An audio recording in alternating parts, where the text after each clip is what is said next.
Good evening and welcome to Tucker Carlson Time. Happy Monday. Even his allies concede that Joe Biden isn't as quick as he used to be. It now takes him an hour and a half to watch 60 Minutes. But to be fair, Biden's administration may be the fastest in history. We are less than a week in, and the White House has already ended immigration enforcement, sent American troops into armed conflict, crippled the last remaining independent sector of our economy, and officially, for the first time in human history, denied the biological reality of sex differences. That all happened in 3.5 business days. Amazing. Google is getting its money's worth. Now, Congress is about to get involved in changing this country. Democrats control the entire legislative branch of government, so this should be a swift process, too. Their priority is House Resolution Number 1. It's called that because it is the first bill in the legislative pipeline. So what exactly is in that bill? It's possible that CNN hasn't brought you all the details yet. They're too busy trying to save the country from forbidden ideas in internet chat rooms. They're on the case there. As for the actual legislation pending before Congress, we'll let Nancy Pelosi herself explain what's in it. Here's what she said about H.R. 1 back in October. We have plenty of work to do in the Joe Biden administration. We're going to build the infrastructure of America in a green way. We're going to make sure health care is available to all Americans, lower the cost of prescription drugs. We're going to have H.R. 1 right off the bat be about cleaner government so that we can reduce the role of big, dark, special interest money. H.R. 1 is all about that big, dark, special interest money. Ooh, scary. Though you have to wonder why Nancy Pelosi is still using the term dark as a euphemism for bad. But whatever, it's Nancy Pelosi, so we can be sure it's not racism. Nancy Pelosi is a good person, unlike you. The real question is how the party of ruthless corporate monopolies gets away with fake populist talking points like that. We need cleaner government, shriek the puppets of Silicon Valley. The answer, of course, is they get away with it because no one stops them. This is the, quote, For the People Act we're talking about here. It's for the people, so shut up. What exactly does the Democratic Party intend to do for the people? Well, if you guessed enshrine their own rule by force forever, you win today's Daily Double. I'll take authoritarian political movements for 1,000, Alex. Good job. The For the People Act is the foundation of the Democratic Party's strategy to control the federal government well into your grandchildren's middle age. Take a look at it. Like most revolutionary documents, it's not a very exciting read. Nothing in it sounds especially radical at first until you think about it. The bill begins by declaring that, contrary to Article 1 of the United States Constitution, Congress has, quote, the ultimate supervisory power over federal elections. That's a big change. Under our current law, states get to decide how much fraud they will tolerate. Florida requires you to show photo identification in order to vote. California just wants you to vote Democrat. If H.R. 1 passes, all 50 states will be California. The entire country will have ballot harvesting and mail-in voting. Think about that. On January 6th, we had a riot at the U.S. Capitol. Why did that happen? It happened because millions of American voters were convinced that the last election was not fair. Where did they get that idea? Well, it wasn't simply because the last president told them so. You're hearing that now as if they're animals who take commands and do what they're told, but they're not animals. They're people. They're American citizens who can see what's happening and come to their own conclusions about it. They saw the radical increase in mail-in voting, millions did, and it corroded their faith and the public's faith in our systems of election. They were enraged by that, and some of them exploded. According to Democrats, the lesson of that terrible day is that we need more of the corrupt policies that caused it in the first place. We need more mail-in voting. We need more ballot harvesting, more corruption. That'll unite the country. We're not overstating any of this. H.R. 1 would literally enshrine fraud. Here's a direct quote from that legislation. Quote, a state may not require an individual to provide any form of identification as a condition of obtaining an absentee ballot. Any form of identification, no identification whatsoever. Nor can signatures be validated. Here's another direct quote from H.R. 1. Quote, a state may not require notarization or witness signature or other formal authentication, other than a voter's word for it, as a condition of obtaining or casting an absentee ballot. Under H.R. 1, paid political operatives could freely go house to house, apartment to apartment, collecting unknown thousands of ballots, then dump them all at a ballot drop box. And no one would have any idea if those ballots had been tampered with at any point along the way, nor would there be any way to prove it if they had been tampered with. And by the way, H.R. 1 also makes it harder for election observers to file complaints about any of this because complaining is racist. A system like that is suicidal for a democracy. No other free country would tolerate it. France and Canada don't tolerate it. They have banned mail-in ballots. They don't want fraud. By the way, neither does Amazon.com. It's a real company. Jeff Bezos, who owns it, is strongly for mail-in voting when mail-in voting allows his parties to take control of everything. You're a bigot if you oppose that. But when it comes to union elections in his own company, elections that might require Jeff Bezos to pay his long-suffering workers decent wages and benefits, Jeff Bezos is totally opposed to it. Amazon is fighting mail-in balloting in its union election in Alabama right now. Amazon.com's position is that an election decided by mail-in ballots wouldn't be, and we're quoting, valid or fair. When it's their power at stake, Democrats have a totally different position, and that's true in California right now. You may have heard there is a recall effort underway in that state. Voters are trying to boot their comically incompetent governor, Gavin Newsom. More than 1 million people have signed on so far to that effort. But it's not so easy to get it done because Democrats are requiring in-person signatures for those petitions. Suddenly they're very worried about voter fraud. You should know this is not hypocrisy. Republicans often call it hypocrisy, but it's not. It's far more profound than that. Democrats don't care about hypocrisy. They don't mind if they're caught breaking their own rules. They're not offended by double standards. They want power. This is a power grab. That's all it is. And your complaining about it means nothing to them. If you needed more evidence of that, as if you needed more evidence, consider new legislation from Congresswoman Stephanie Murphy. She's a Democrat from Orlando. Murphy has proposed a bill that would ban anyone with the wrong opinions from having a significant job in the federal government. Believe forbidden things and you don't get a security clearance. You can't work here.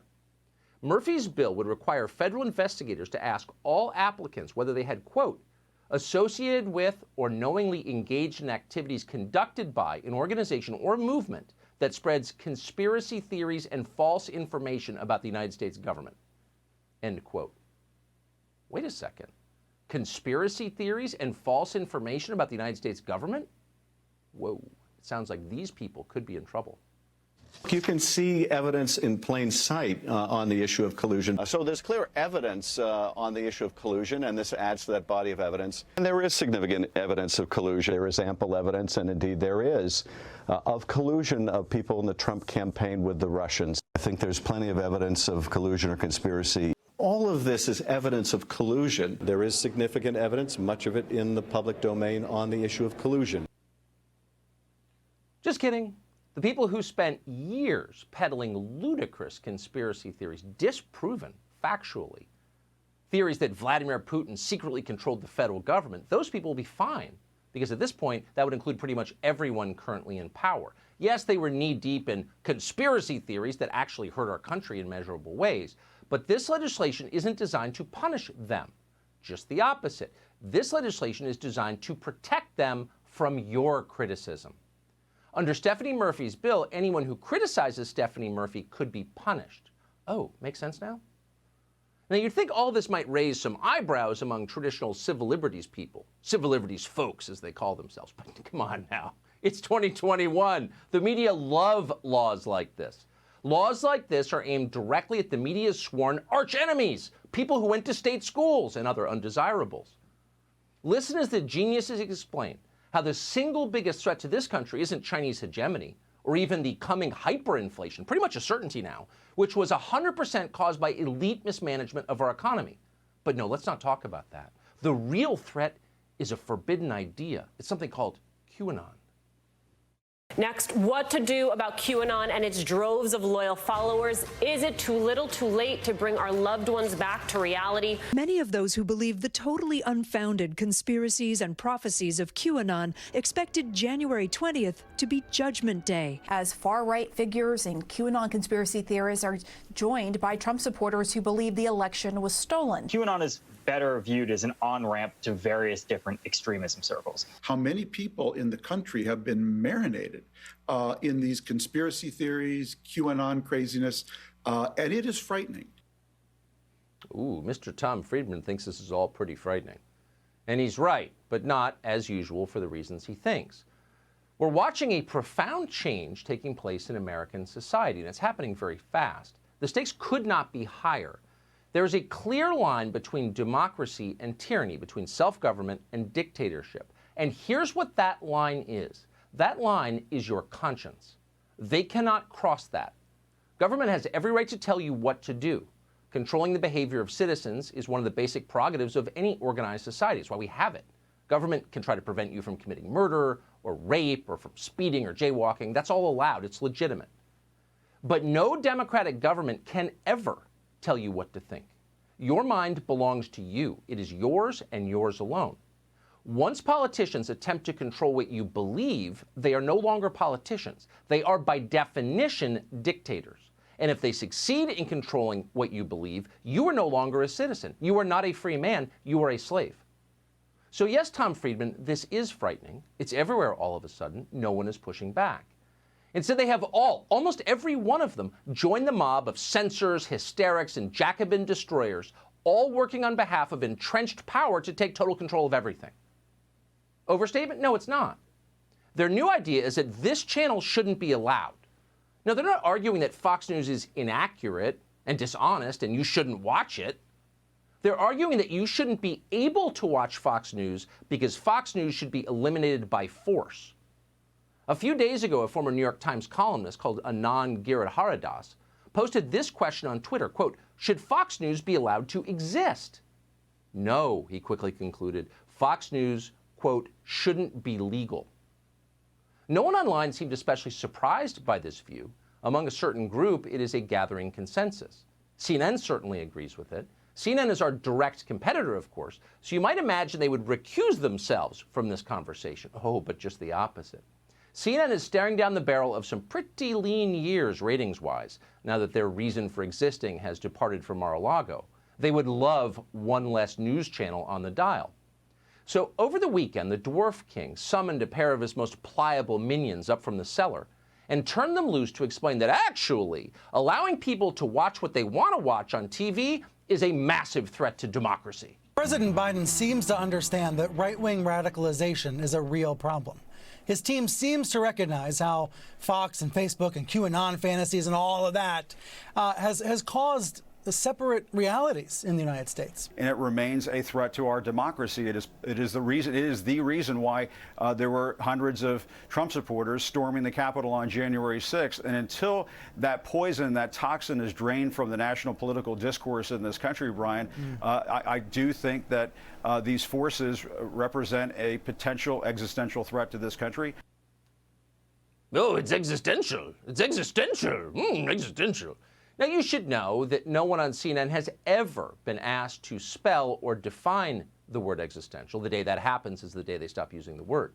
Instead, they called in reinforcements from Jeff Bezos, who you should also know has expressed interest in buying CNN, because, of course, Bezos' employee, Margaret Sullivan at the Washington Post, wrote an entire column about how the continued existence of a single news channel that at times disagrees with all the other news channels is, you guessed it, a threat to democracy. That's too much choice. That's not democratic. Quote, "Corporations that advertise on Fox News should walk away," Sullivan wrote, "and citizens who care about the truth should demand that they do so." Again, Margaret Sullivan didn't ask people to stop watching Fox News. She asked for us to be unemployed. Her colleague Max Boot agreed with that. Max Boot also labors for Jeff Bezos at the Washington Post. Noticing a theme here? When you work for the world's richest man, people tend to listen to you. When you call for government officials to crush dissent, that's not a small thing. And there's also, I think, the possibility of reviving the fairness doctrine, which the FCC enforced until 1987, and which mandated some minimal standards of factuality and balance on the part of TV stations. And since that's disappeared, it's just been a complete free-for-all with all sorts of lunacy being fed directly into the right-wing ecosystem. Max Boot, ladies and gentlemen, on the Fairness Doctrine. The Fairness Doctrine is pretty amusing. Ignore the fact that the Fairness Doctrine does not even apply to cable news since the U.S. government doesn't own the cable lines. What you should consider is the idea that Max Boot just explained, that it's, quote, unfair for one news outlet to disagree with every other news outlet in the country. So diversity of opinion is unfair. Sameness is fair. That's why it should be mandatory. It's inclusive. Hilarious. In addition to everything else, you may have figured this out already, these people are stupid. Of course they're stupid. That's why our country's in trouble, because the people who run our country can't find their butts with both hands. Max Boot has no choice but to work at the Washington Post. No self-respecting landscaping company would have Max Boot. But that doesn't mean Max Boot won't win. It's a mistake to imagine that simply because an idea is wrong or stupid or immoral that it cannot prevail, at least for a while. Of course it can prevail. History is filled with examples of this. New Coke was a real beverage. The French Revolution actually happened. So we should be worried when large numbers of people start saying irrational things. And they definitely are saying them. Joe Scarborough has a morning show over on MSNBC. Joe Scarborough isn't stupid, hardly. Look up animal cunning in the dictionary and you will find Joe Scarborough's picture. What Joe Scarborough is a herd animal. He's flexible. If all the kids are doing it, he wants a seat on the bus. He wants in. Watch Joe Scarborough explain that the people who appear on Fox News need to be forced to shut up immediately. Fox News had someone I know, a former leader of the Republican Party, saying that Democrats wanted, and I'm using his words here, Democrats wanted to, quote, exterminate all Republicans. Let me say that again for Fox News sponsors to let you know, for Fox News sponsors to let you know what's happening now on Fox News. That they're getting people who are Fox News contributors who are saying that Democrats, Joe Biden and Democrats, want to, quote, exterminate all Republicans. Ooh, I'm saying this for Fox News sponsors. So how honest do you want to be here? The man you just saw has been accused in public by the President of the United States of murdering a young woman. Not many cable news hosts can say that. Now, we're not taking a position on Joe Scarborough's guilt or innocence in that case. We're not a law enforcement agency. It's not our place to do that. But one thing we did not do and would never do is go on TV to demand that because Joe Scarborough was accused of violence by a politician, American companies should not be allowed to sell their products to his viewers. Doing that never even occurred to us, not for a second. We're not fascists, or for that matter, middle-aged performers running away from their own consciences. We're Americans. We think people we disagree with should still be allowed to talk in public. The tech monopolies have never believed that. They're not American companies. They're global conglomerates that don't answer to voters. They're more powerful than our government at this point, you should know. Last week on CNN, the former chief security officer at Facebook, how's that title strike you? A man called Alex Stamos, said all of this out loud. It's really hard because what's happening is people are able to seek out the information that makes them feel good. That is what's happening, is that people have so much choice now. They can choose what their news sources are. They can choose what influencers they want to follow. We have to turn down the capability of these conservative influencers to reach these huge audiences. There are people on YouTube, for example, that have a larger audience than daytime CNN, and they are extremely radical and pushing extremely radical views. So in the name of democracy, clearly the term of the moment, in the defense of the people's will, we must censor people and make certain that individuals can't read and hear what they choose to read and hear. At least they're being honest about it. Information is power. They want the power. Therefore, they must control the information. And so they are. That's what's happening. We told you a moment ago that nobody seems to be fighting back against this tide of repression, but that's not entirely true. This weekend, Rupert Murdoch, the man who started this company, won an award from a foundation in the UK. And here's part of what he said when he accepted it. Quote, "For those of us in the media, there is a real challenge to confront, a wave of censorship that seeks to silence conversation, to stifle debate, to ultimately stop individuals and societies from realizing their potential. This rigidly enforced conformity, aided and abetted by so-called social media, is a straitjacket on sensibility. Too many people have fought too hard in too many places for freedom of speech to be suppressed by this awful woke orthodoxy." This awful woke orthodoxy. Now, we don't quote our boss on the show very often, ever, actually. But that is exactly right. Awful woke orthodoxy is precisely what this is. There is nothing worse for the country, or for journalism, by the way. Every publisher, every owner of every media company should be saying this in public every single day. But they're not. Only ours is. No wonder they hate us.